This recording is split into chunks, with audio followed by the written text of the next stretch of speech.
Greetings, everyone. This is Rock and Roll Spot Comanche with the Weekly Comic Roundup. We're at about the midway point of this week's Marvel and Image books. So let's kick things off with Amazing Spider-Man number 61. The start of the 8 Deaths of Spider-Man story, as well as Joe Kelly's run on the book. So, things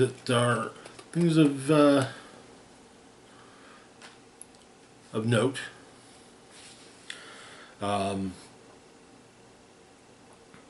Doctor Strange was deposed as Sorcerer Supreme by Doctor Doom, and basically Doctor Doom conned him, and so it's kind of a big deal going forward. It was covered in last month's issue of Avengers. So, well, the issue opens with Spidey fighting a new villain called apparently Burnout, and trying to help and also trying to run various errands, such as getting money to the bank for the Feast Center, and doing some shopping for his girlfriend Shay. But so Spidey manages to I wouldn't necessarily say take down Burnout, but apparently Burnout turns into a flock of fiery birds. And Doctor Doom shows up.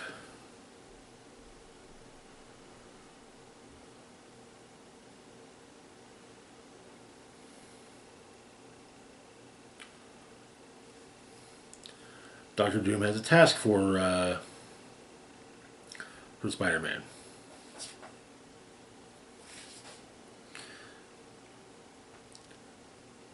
And it's a task that Doom feels Spidey is uniquely suited. A task in which Spidey must prevail.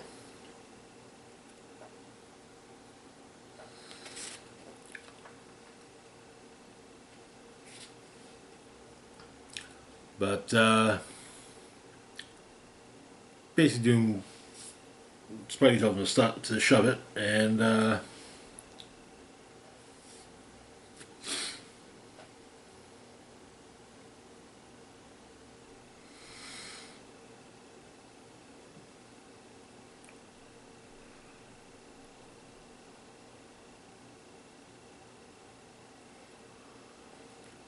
Aunt May asks him later when Peter he's going to get it together, as in his life. But Randy shows up along with Shay.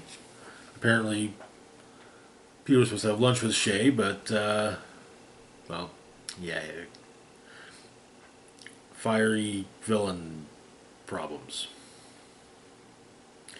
And, well, he forgot.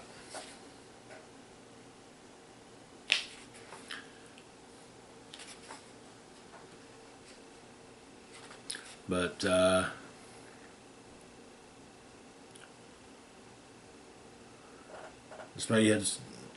Peter heads to the bathroom.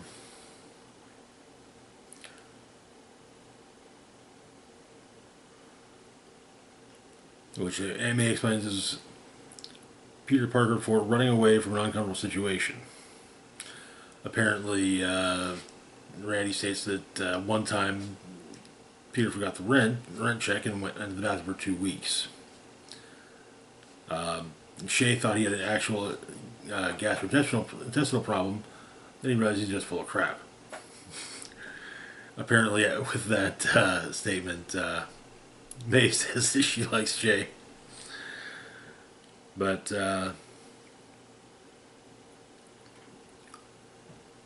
Peter says that basically talks to himself on the roof in Spider-Man costume, saying Peter can have a life if Spidey stopping crimes. Who is Spider-Man if Peter gets any wins? Can you trust the news anymore when AI is available on phones? And what's a covenant? That last bit applies to his conversation with Dr. Doom. And apparently, Spidey had a training date with Spider-Boy.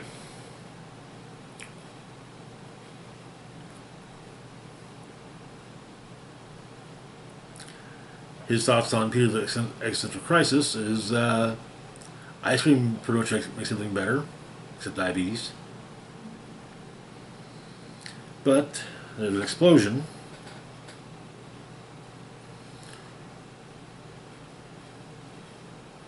Which Spidey says 7 or 8 on the spider scale, and Spider-Boy's a level 3, so though Spider-Boy argues he's level 4, and he's owed ice cream from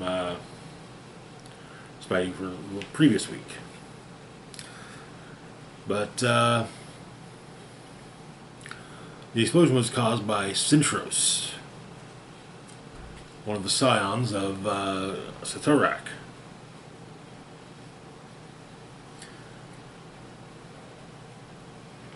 Who states that the Covenant is begun and Earth's champion will face him, or, well, the ultimatum isn't completed because of Spidey's interference. And Spidey starts to realize what the Covenant is. And he accepts Doom's aid. As well as we get the story. Apparently, when Doctor Strange was young and explored the lengths and depths of his magnificence, while their potential inspired awe, he quickly discovered the limits of human power. He struck various bargains, including one with Satorak. The Covenant was forged, but Strange learned that cleverness and intelligence were not the same.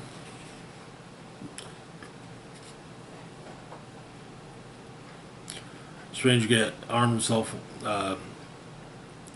with the reeds of Ragnor, which all but assured that should he fall at the hands of the Crimson Scions, he would be reborn and thusly never lose.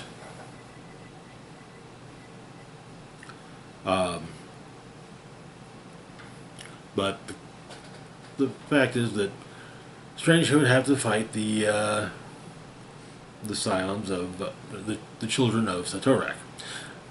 Also of note, Satorak is the demon that empowers Juggernaut. Yeah. But Doom, with the Covenant coming up, was just like, yeah, my time's a little bit more valuable. So he needed someone clever and tenacious, who's willing to put the needs of others above his own, and someone who's familiar with pain. And so he picked Spider-Man. But he gives Spider-Man a mystical costume.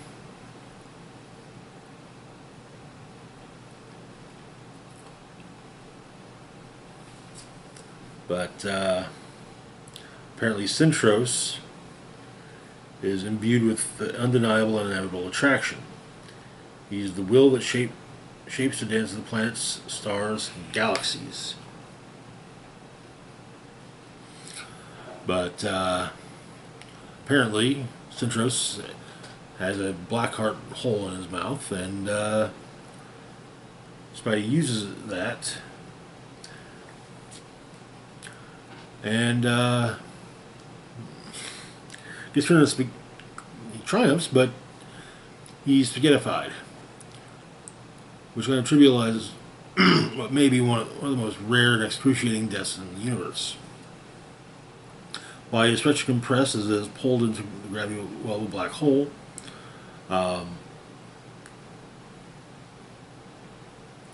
That time between the first rending of toe flesh and the last compression of scalp atoms takes picoseconds. It feels like, for the deceased, that it takes 96 hours to happen. Thanks to space-time distortion.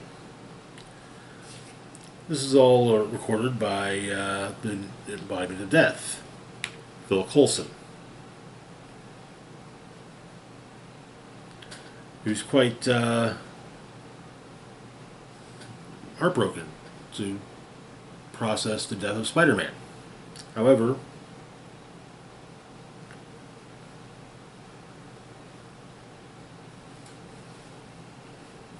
Spidey, pops up, brings up the reeds, and is reborn, and has a chat with, and the astral form of Doctor Strange comes to him with a chat for about the size of Saltorak, and tells him that if Spidey doesn't manage to pull this off, the Earth fails, or the Earth falls. And that is where the issue ends. Ooh boy. And throughout the course of this story, we'll be getting additional issues that aren't part of the numbering, but like the number of the previous issue with point death. So yeah, interesting though. Also, I should show off the mystical armor that Doom granted Spider-Man. It's actually kind of cool.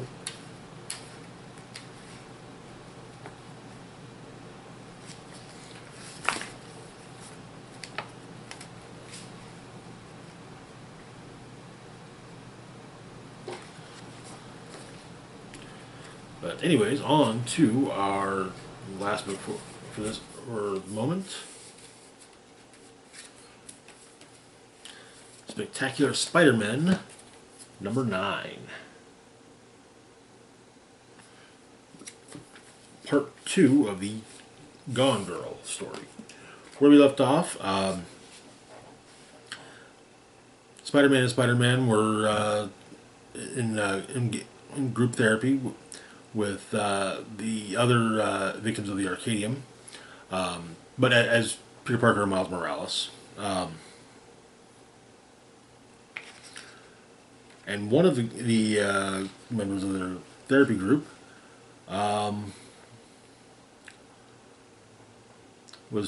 felt that she'd become invisible to a woman that she has a crush on, and the woman showed up at the coffee shop, and Juliet turned invisible. Also, the two Electros are beefing. Mainly, Maxwell Dillon, the original Electro, is beefing with Francine Fry, the new Electro. So the issue begins with Peter and Miles trying to figure out what they're going to do. Then we flash back to after everything just happened. Juliet ends up turning into water.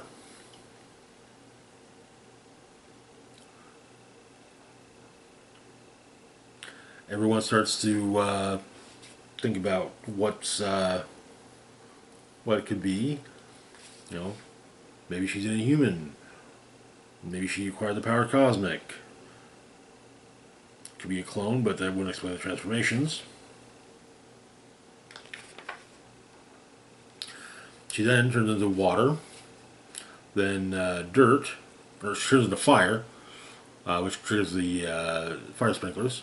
Then turns into dirt, and then eventually into herself.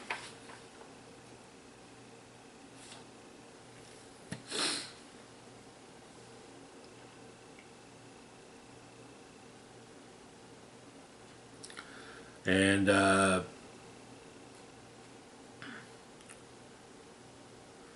Peter's asked by one of the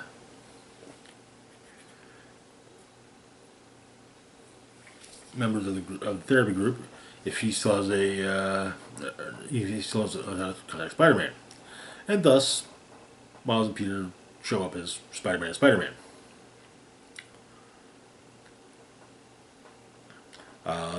And Juliet goes through all the matter states. She turns into fire, turns into water, turns into air, turns into earth, and then turns back into herself. Miles suggests they find out what's happening to her, and so, which leads us to a interlude. Electro runs into Electro at the bar with no name. And Max wants Francine to quit. Or at least quit calling herself Electro.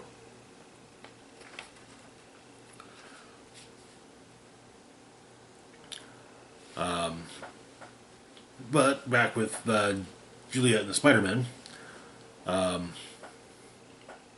Miles calls in Vision to analyze, to do a scan of Juliet.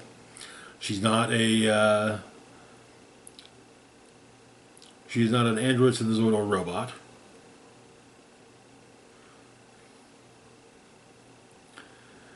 The fact that they thought maybe that was a possibility as a parting gift from Nave.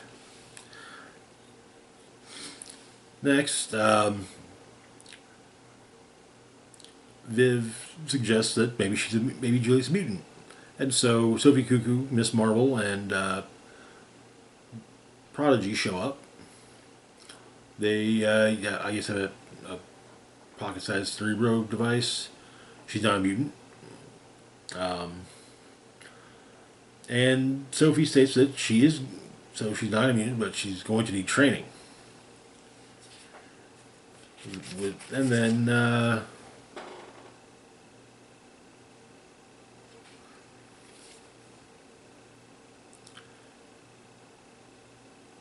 Anna comes back in, the girl that Julia has a crush on. They talk a bit, and they decide they're going. Yeah, Anna never really did notice Juliet, but they're going to try and be friends. Then Spidey and Spidey have recruited someone to potentially help train her. Lawrence Bench, better known as Hydro Man. She shifts states, turn to earth, make mud, air, seltzer, fire, steam. Then she goes water, and apparently she's got the hang of it. However, Anne's girlfriend shows up, and Maury and Juliet collide and briefly, their minds briefly merge, which leads to Hydro Man asking to be taken back to Ravencroft. Next, it's Fantastic Four trying to Spidey calling in the Fantastic Four, but only Human Torch with a beard, which no. And the Thing are the ones that show up.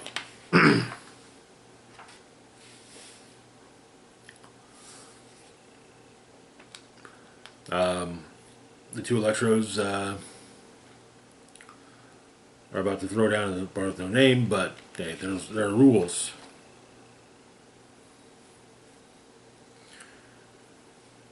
But Johnny hands Juliet an unstable molecule jumpsuit, or jumpsuit made with unstable molecules, so that her clothes won't burn or fall off when she transforms. But her clothes transform with her.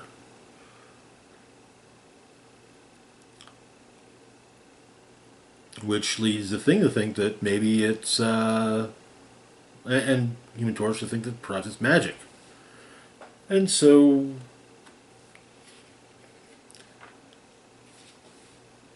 but before they leave, Johnny has to try something, and the two of them basically training her in the use of her fire form, flying through the city. And Spider-Man says that, you know,